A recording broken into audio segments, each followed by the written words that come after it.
বঙ্গোপসাগরের বুক চিরে আমাদের ট্রলার ছুটে চলছে কুকরিমুকরির দক্ষিণে ৬৫ চরের উদ্দেশ্যে। প্রায় ৩ ঘন্টা দক্ষিণ দিকে ট্রলার চালিয়ে যাওয়ার পর আমরা পেলাম সেই ৬৫ চরের সন্ধান। দূরে ওই যে স্থলভূমি দেখা যাচ্ছে, এটি হলো ৬৫ চর। তবে সাগরের এই অংশে গভীরতা কম হওয়ায় আমাদের ট্রলার তীর পর্যন্ত যেতে পারছিল না। তাই উঠতি মাঝি রাতুল ট্রলার থেকে লাফিয়ে সাগরে নামলেন। এরপর হাতে বাঁশের লম্বা একটি লাঠি নিয়ে পানি মেপে মেপে এগুতে থাকলেন সামনের দিকে। তিনি আগেই বলেছিলেন যে এখানে ট্রলার যাবে না, হেঁটে হেঁটে যেতে হবে। রাতুল এগুলেন, তারপরে রাশেদ নেমে তিনিও এগোলেন। দুইজনকে দেখা দেখি এরপর আমি প্রায় আধা কিলোমিটারেরও বেশি সাগরের পানি অর্থাৎ হাঁটু পানি ডিঙিয়ে পৌঁছালাম এই ৬৫ চরে। ৬৫ চরে এই যে পানি, গোড়ালি পর্যন্ত পানি। বোটটাকে আমরা ওইখানে রেখে এসেছি, তারপরে আমরা এসে পৌঁছালাম ৬৫ চরে। এই হলো ৬৫ চর, এই হলো ৬৫ চর।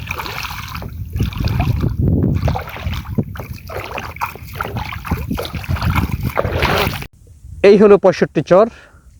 বঙ্গোপসাগরের বুকে জেগে ওঠা কয়েক কিলোমিটার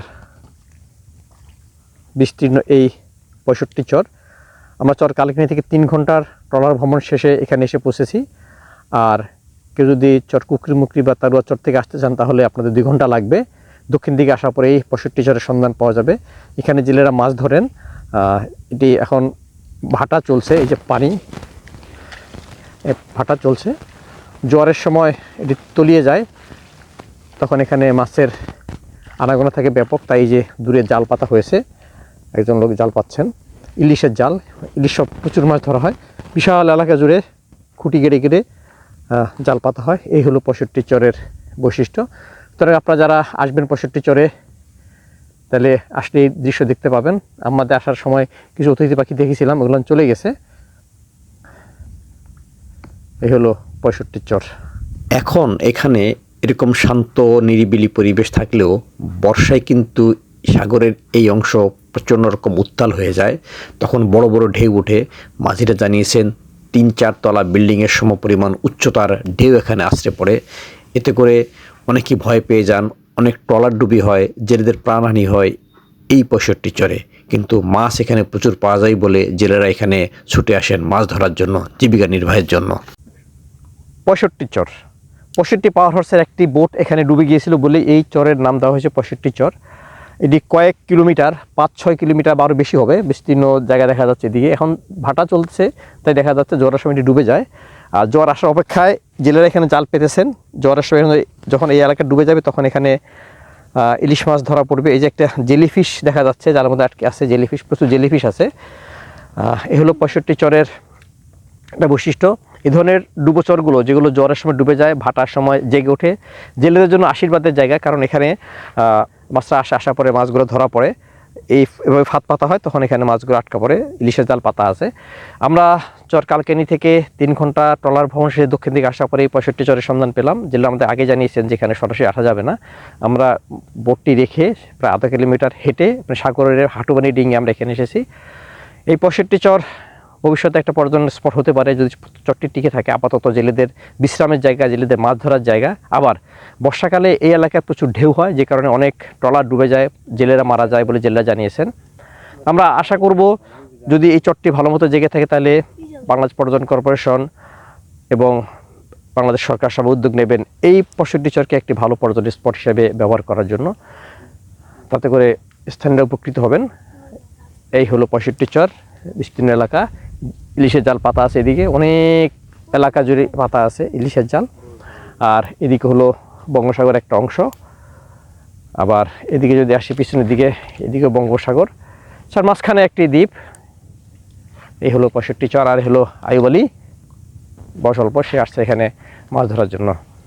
এই ৬৫ চরের জেলের জন্য যখন আশীর্বাদ, আমাদের জন্য আশীর্বাদ। আমরা এসে নতুন একটি চরের সন্ধান পেলাম।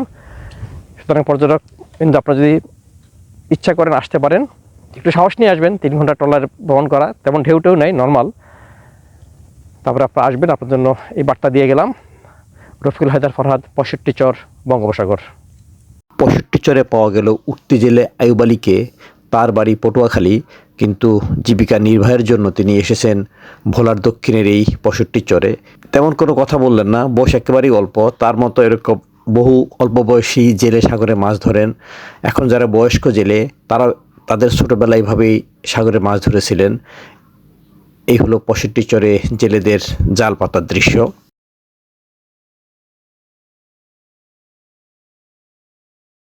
65 চর থেকে ফেরার সময় ফের ট্রলারকে এভাবে কাদা পানি থেকে টানতে হলো, কারণ বোট চালানো যাচ্ছিল না। নিচের যে অল্প পানি, এই নিচে যে কাদা, সেখানে ট্রলার আটকে যাচ্ছিল। এরপরে চললো আমাদের ট্রলার, কিন্তু কিছুদূর এগোনোর পর আমাদের ট্রলার নষ্ট হয়ে যায়।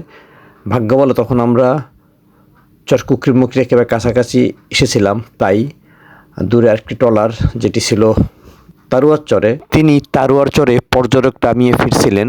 তাকে আমাদের ট্রলারের মাঝি ফোন দেওয়ার পর তিনি এসে আমাদেরকে উদ্ধার করে নিয়ে যান।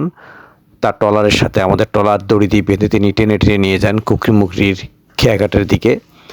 যদি আমাদের এই ট্রলার নষ্টের ঘটনা 65 চরের কাছাকাছি হতো এবং আমরা যদি আশেপাশে অন্য কোনো ট্রলারকে সাহায্যকারী হিসেবে না পেতাম, তাহলে কিন্তু অবশ্যই বড় বিপদ হয়ে যেত। এই ধরনের পরিস্থিতি কিন্তু জেলেরা বড় বিপদে পড়ে যান, মাঝিরা সমস্যায় পড়ে যান। তখন তারা পাল তুলে দেন, বাতাস যেদিকে নিয়ে যায় সেদিকে চলতে থাকে। ভাগ্যবল আমাদেরকে সেই উপায় অবলম্বন করতে হয়নি। এই মাঝিকে পাশে পেয়ে যাওয়ার কারণেই তিনি আমাদেরকে টেনে টেনে নিয়ে যান। অবশ্য তাকে এই জন্য টাকা দিতে হয়েছিল।